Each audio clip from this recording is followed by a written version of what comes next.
যারা গণভোটে হ্যাঁ কিংবা না কোন পক্ষে সেটাই তারা জানে না। আমি জামাতের উপস্থিতিতে আপনাদেরকে কয়েকটা বিষয় স্মরণ করিয়ে দিতে চাই। জুলাই গণ অভ্যুত্থানের হাজারো শহীদের বিনিময়ে যে বাংলাদেশ আমরা পেয়েছি, সেই বাংলাদেশে ফেসিবাদ আর কখনো আসবার কথা ছিল না, কিন্তু কিছু দল তারা আবারও ফেসিবাদ হতে চায়। যারা গণভোটে হ্যাঁ কিংবা না কোন পক্ষে সেটাই তারা জানে না। কিছুক্ষণ নায়ের পক্ষে, কিছুক্ষণ হায়ের পক্ষে। আমরা সিরিয়াসলি লক্ষ্য করেছি, যখন জনাব তারেক রহমান তিনি মনে করলেন সম্ভবত তিনি হেরে যাচ্ছেন এবং গণভোটে হার দিচ্ছেন, এরপর থেকে তিনি সুর পাল্টে গেছে। আমরা ওনাদের থেকে ক্লিয়ার রেসপন্স চাই। সারা দেশে আমরা ঘুরে বেড়াচ্ছি, আমরা স্পষ্ট দেখতে পাচ্ছি আগামীর 12 তারিখ প্রথম যে ভোট, গণভোটে হ্যাঁ ভোট জিতবে ইনশাআল্লাহ। দ্বিতীয় আরেকটি ভোট, সেটি হচ্ছে আগামীর বাংলাদেশ আমরা কার হাতে তুলে দেব?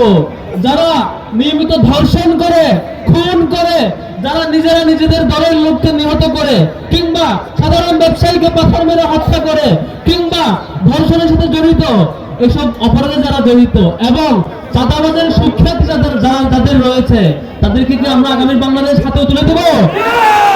আমরা আগামীর বাংলাদেশ, এই আগামীর এই ঢাকা, আমরা একটা নিরাপদ ঢাকা চাই, যে ঢাকায় দোকানে দোকানে চাঁদাবাজি থাকবে না, যে ঢাকায় দোকানে চাঁদাবাজদের হাতে চাঁদা না দিলে পাথর মেরে যুবদল নেতার হাতে নিহত হওয়া লাগবে না, এবং নিরাপদ ঢাকা আমরা চাই ইনশাআল্লাহ।